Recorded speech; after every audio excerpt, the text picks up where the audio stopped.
I'm joined now by Kerry Eggers, a longtime sports writer in Portland who's covered the Trailblazers for several decades. Kerry's got a new book out about Jerome Kersey, Overcoming the Odds. Kerry, so nice to see you. It's been a long time since we worked together in P-Town. How are you? Good, Brad. How you doing? You look about the same as you did 30 years ago. It's the makeup, man. I'm telling you. Secret up here. Hey, Kerry, I want to ask you about the book and about Jerome Kersey, his story. What was it about Jerome, the story, this background that really inspired you to write a book?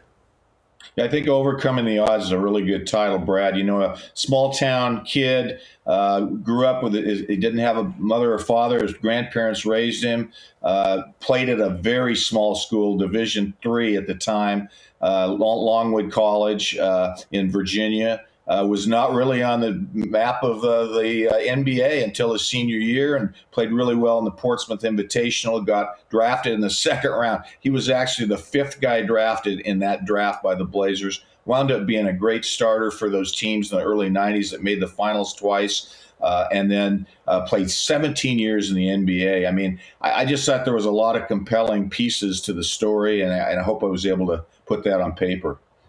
Hey, how did Kersey help the Blazers reach new heights for them during his time in Portland? Well, he was the one guy that didn't make the All-Star team, Brad, during that time.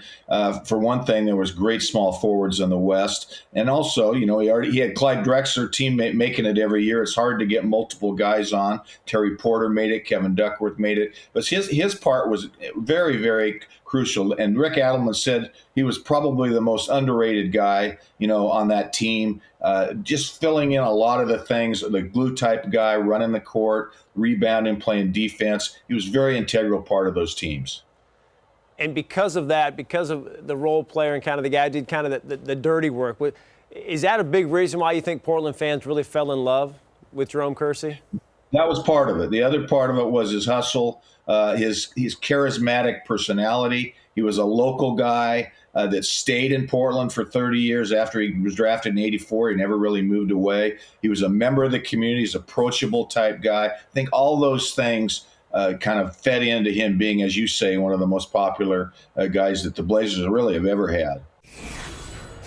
Here is a look at some book signings for Kerry coming up in the Portland area. December 6th, he'll be at Huber's in downtown Portland. On the 11th, at the Fred Meyer in Wilsonville from 1 to 3. And on December 15th, at the Mountain Park Racquet Club in Lake Oswego. For more information on the book, check out KerryEggers.com.